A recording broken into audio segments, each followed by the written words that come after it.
Putin's eternal life. The dictator wants to stay in power until 2050.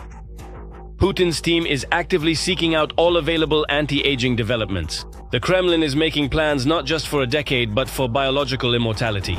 Trump is thrilled with Putin and Xi Jinping. Listen, they are both very strong leaders. These are people you can't play games with. You have to take them very seriously. A new friendship. Is the American leader ready to do business with Putin? I think he wants to come and trade with us, wants to make a lot of money for Russia, and I think that's great. There won't be any pitfalls. Trump has made another statement. It's not hard for me to change my position, but not right now. A Turkish surprise for Putin. Ankara is refusing Russian oil after the introduction of new Western sanctions. The country's largest refineries are increasing their purchases of crude from Iraq, Kazakhstan, and other countries. Russia has been left out in the cold. The US and China have agreed to establish new channels of communication between their militaries to avoid conflicts and promptly defuse potential crises. Pashinyan is turning into a TikToker.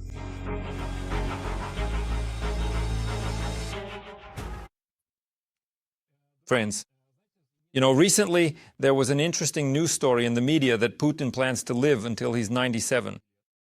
I'm absolutely not joking right now. That means he'll rule Russia for another 24 years. What does that mean? It means that after that, he plans to make his son Ivan, who is now 10 years old, his successor. So how old will he be in 24 years? 34 years old? This is being reported by the Western press, which points to Putin's paranoia about the threat to his life. And moreover, one of the first, let's say, serious fears of the Kremlin dictator is, of course, a coup. Because of this fear, someone like Sergei Lavrov could lose his position, for example. Putin absolutely suspects him of possibly trying to take over the presidency. Besides that, another problem for the bunker dweller is that the new battleground is Venezuela. Putin and Trump have clashed there. In the struggle for the South American country, let's take a look at this. There are a lot of topics that have accumulated in the international arena. I'll be waiting for you in the studio afterwards. Let's go. From applause at their meetings and statements about incredible conversations to what is essentially a direct confrontation on the territory of a third country. Putin and Trump continue to raise the stakes and are closer than ever to an open war between the US and Russia.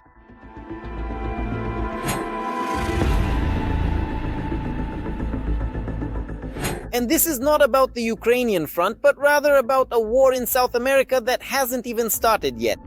Thus, Donald Trump, wanting to finally resolve the issue of drug shipments from Venezuela, sent a 16,000-strong military force to its shores.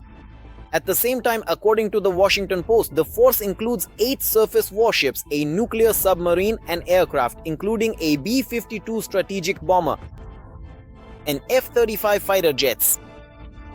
In addition, the aircraft carrier Gerald R. Ford, along with 5 escort ships, was sent to the Caribbean. Currently, about 16,000 American military personnel are concentrated in the Caribbean, including 6,000 Marines. This figure also includes personnel stationed at the base in Puerto Rico, where F-35 fighter jets are currently deployed.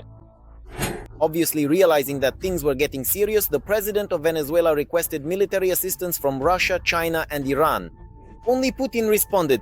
He sent a Russian Il-76 military transport plane to Caracas. It is noted that the operator of the Il-76 is the airline Zitrans, which is under sanctions from the US, Canada, and Ukraine due to its ties with Russian military structures, including repeated deliveries of equipment to regions where Wagner PMC mercenaries operate. Moreover, the flight of the Russian IL took more than 2 days. All this was done to bypass the airspace of Western countries and avoid possible cargo inspections. What exactly arrived on board remains unclear for now. However, analysts explain that everything Maduro asked Putin for, he simply was not able to send due to growing losses in the war against Ukraine. According to internal documents from the US government leaked to the Washington Post, Maduro asked Putin to help strengthen Venezuela's air defense system, including the delivery of 14 sets of missiles and the restoration of several Russian Su-30 Mk fighter jets that Venezuela had previously purchased from Russia. And he also said that some extra money wouldn't hurt, as well as a major overhaul of the engines. By the way, After receiving support from Moscow, which was clearly announced in advance, Maduro abruptly changed his rhetoric, shifting from endless calls for peace to openly militant language. If they ever dare to come here, here lies the greatest shield of our country, the working class. Not a pin will move, and a general revolutionary uprising strike will be declared. Workers and peasants will take to the streets until power is restored in order to carry out an even more radical revolution. Brothers and sisters, take this as an order. In other words, Venezuela is planning to fight the Americans with Russian weapons. Experts add that many of the modern systems in Maduro's army are simply unknown. So in the event that high-precision weapons or unmanned systems are used, the personnel will clearly be Russian. This could already open up a direct conflict between the United States and Russia. However, it's clear who would come out the winner even before the fight begins. Russia simply doesn't have any extra weapons. Everything is being used in Ukraine. There are no reserves and no money either. That's why experts say Russian assistance to Venezuela is more of a political gesture from the Kremlin. Once again, it's about trying to provoke and show their fake readiness to take on the United States. However, unlike Russia, the US has sent such a contingent and such weaponry to the region that if a war does break out, its outcome will be decided within the first hours. Donald Trump's main personal priority is to become the GOAT, greatest of all times, the greatest in world history. In this sense, he is neither a peacemaker nor a warmonger. Where peacekeeping efforts are needed, there will be no diplomatic efforts. Where war is needed, to achieve the main goal of becoming the greatest statesman of all time, there will be war. Moreover, this does not contradict the peacekeeping concept of peace through strength, because in order to achieve peace somewhere, well, sometimes you have to fight at least a little. But Putin's involvement in this little victorious war of Trump's against Maduro could turn out to be a bunker blunder. Emboldened by success and irritated by Moscow's behavior, the American leader might start making impulsive decisions that are extremely advantageous for Ukraine. If there's one thing Donald Trump doesn't lack, it's emotionality. Dmitry Levus, an expert on international affairs and political scientist, is joining our broadcast. Dmitry, hello, we're glad to see you. Hello. Let's start with this. It seems that an interesting situation might develop on Venezuelan territory. Maduro is asking Putin for missiles. At the same time, Trump is saying that he might attack Venezuela not just in a hybrid way, but with an actual military operation. Could the US and Russia come into conflict there? Or does Russia currently lack the resources? Or does Trump lack the real intention to carry out serious military action in Venezuela? Let's start with the fact that, as was mentioned in the report, America has already amassed enough forces to carry out certain actions, possibly even operations.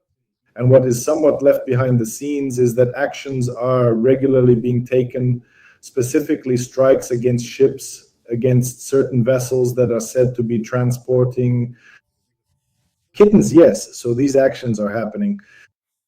And regarding a possible confrontation, well, once again, as was previously mentioned in the report, if the Russian Federation provides assistance, which in reality truly does appear to be a political gesture, essentially a sign of support, and, for example, together with some other countries or parties, then the implications could be significant. If Russian specialists arrive with their systems and with certain types of weapons, then purely theoretically speaking, we can say that, yes, such a confrontation could possibly occur. But there is also another important point to mention. Just as it happened, for example, in Syria, there were also confrontations, and these confrontations turned out to be very disastrous for the Russians. Specifically for this mechanism, which seems to be not entirely official, although it's clear that it's a military organization, this Wagner group. And now, when apparently someone has arrived there under the Wagner banner, it's generally not in Russia's interest to even acknowledge this situation, what is happening. That is, we have already seen an example when Syria, which has had much more significant and notable ties to the Russian Federation since the times of the Soviet Union, and where Russia's interests there were much more serious, was involved. And it is not as far away as Venezuela. Nevertheless, when circumstances arise to help your... Russia was unable to help the dictator's protege. Here, the situation looks even more dire for Russia. That is the threat of a direct and open confrontation there in that particular region where Russia is quite clearly and evidently absolutely doomed to fail. In other words, of course, it's not at all a given or guaranteed outcome that everything couldn't, in fact, turn into a much more protracted, drawn-out, and extended phase of war, potentially accompanied by some kind of significant protest movement, which is exactly what Maduro often talks about in reference to the United States. But this, in turn, means that Russia will, in absolutely no way whatsoever, be able to achieve any real or meaningful success in countering or resisting the American military operation.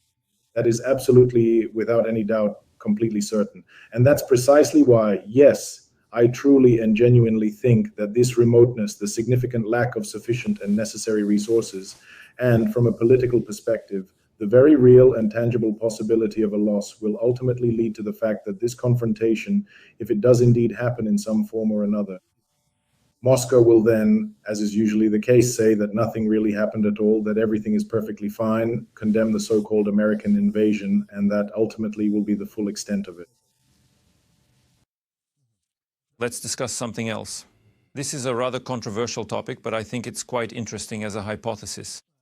Ilya Davlyachin, an investigative journalist, reports that, according to his information, 73-year-old Putin, who has already been in power, he has been in the Kremlin longer than anyone since Stalin, and I think he will definitely surpass Stalin as well, unfortunately. He would like to hold on to power until he is 97, and then perhaps pass it on to his son Ivan. Ivan is 10 years old now, so by 2050 he will be 35. He would be able to do it from the constitutional point of view, and Putin seems to be obsessed with the constitution and all these details which he can change or write in whatever he wants. But for some reason, he decided to carry out the successor operation with Medvedev. Could you please tell us how much you believe in such a hypothesis, and do you think that Putin actually has a real plan to stay in the Kremlin chair until he's 97, at least hypothetically? I have absolutely no doubt that he intends not just to live until 97 years old, but to live forever. I mean, it's just basically obvious, you know? Let's put it that way. Any person, regardless of their background or intentions, who acquires truly unlimited, boundless power inevitably undergoes a series of very specific, well-documented psychological changes which have for a long time been described and analyzed quite seriously by experts and scholars in the field. And these were people who were definitely even stronger than Putin, not this pale moth. So what else can you expect? Moreover, all these syndromes have even been described, like this search for a panacea, some kind of cure, the quest for immortality, prolonging life. All of that exists, and it's obvious that Putin is fixated on it. By the way, this was already obvious back in 2014, and what's more, others want the same thing, which is very telling. Millions of his subjects who actually get offended when you tell them that you have an immortal czar, that he plans to live forever. At the same time, they constantly mock American presidents who have also become very old lately, one after another. So this is exactly what we're seeing now. It's plain to see. As for the successor, well, of course, we can't know whether it's true or not, whether this supposed son exists or not. I think that even if he does actually exist, that's still absolutely the very last thing that Putin would want right now, even if it is written down somewhere, or if there is some kind of official plan. By the way, we should mention, we've already seen this more than once in the Russian Federation, specifically in Putin's Russia, when things that at first seemed absolutely idiotic, things that Zhirinovsky would voice, for example, or things that were just floated as a trial balloon, could after a few years actually become reality. And here, right? Why should things suddenly be any different here? Why should it be any different at all? Moreover, by the way, there's another example right in front of us with Lukashenko. When people first found out about his son Kolya, there was this joke going around, how long will this go on? And the answer was, until Kolya. And back then it seemed funny because at the time he was just a 7 or 10-year-old kid. During the 2020 protests, how old was he? He wasn't even 20 yet.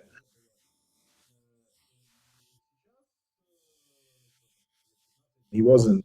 Now he's already almost a fully grown, established figure. And against this backdrop, the successor operation in Belarus no longer seems like just some kind of hypothesis in this regard. So I think that, yes, of course, it's possible, especially since we've heard how in China, with Xi Jinping, who, by the way, is also a hardline communist, unyielding, so to speak, absolutely dogmatic with overlays from Chinese history, where there's the well-known story of Qin Shi Huangdi, the emperor who hid away until his dead body was eventually found somewhere, decomposing, and at the same time, he was also searching for numerous elixirs to prolong his life. And when the microphone wasn't turned off, it suddenly turned out that they had found common ground. They understood each other on this topic. So I think, yes, this is a completely plausible story. Maybe it differs from reality in some minor details. The fact that Putin really won't want to step down even at 97 and that he truly wants to prolong his life, yes, there's really no doubt about that. And by the way, this is actually a point that, in fact, is a significant weakness for Russia and for his position, meaning that he notably won't change for the better in terms of governance. Modern medicine allows for a lot of things, but in reality, he still won't be able to cheat reality. Listen, there's another interesting story here. Telegram channels are reporting that Putin might dismiss Lavrov, considering that he doesn't tolerate any popular figures around him. And we've seen how Shoigu met the same fate. Do you think Lavrov really irritates Putin that much or not? By the way, they do give a reason, so viewers don't think these are just baseless accusations. Lavrov failed to establish good relations between Russia and the US after Trump took office. So, in fact, that's something he could officially cite as a reason. What do you think, Dmitry? I think there probably won't be any kind of public, high-profile dismissal of Lavrov. By the way, even Shoigu, he's not really the defense minister anymore, but he hasn't completely fallen out of the game either. After all, there are certain peculiarities here, unlike the traditional Russian regimes people recall, like how Stalin simply purged his fellow Bolsheviks. And then now everyone starts lamenting, how could this happen, 1937, the year of repression? But in reality, the repressions were ongoing all the time. The country lived in a state of terror. And then it was simply time for these diligent workers to be put to the knife. Now, in principle, we can observe that things in Russia are not happening quite so harshly or severely. Some of them still remain. However, I believe that for Lavrov, yes, his time in this position may already be coming to an end, or perhaps it may already be over. For the simple reason that, well, he might be irritating Putin. Why? He may have measured out 2 centuries of life for himself, but when it comes to his inner circle, he can be extremely critical of them, about their mistakes, imagined mistakes, and things like that. So yes, I think that's absolutely possible too. Let's talk about something else now. The president of Finland is inviting Trump, Putin, and Zelensky to Johannesburg. That's the Republic of South Africa. What do you think about the possibility of such a meeting with this particular group, and specifically on the African continent? Please tell us your thoughts. I think that, in fact, it's still a mistake on the part of the president of Finland, for the simple reason that the Republic of South Africa is also a member of the International Criminal Court and has signed the Rome Statute. It is also obligated to hand Putin over to the court. Therefore, creating such precedents with these kinds of initiatives and undertakings, in any case, in a country that claims to, that it is, not just claims to be, a democratic country and a country that supports Ukraine, this desire, the desire to achieve some kind of political decision there, in my opinion, plays a rather cruel and ironic joke in terms of this principle, the destruction of principledness, which is actually also necessary in this matter for upholding international law.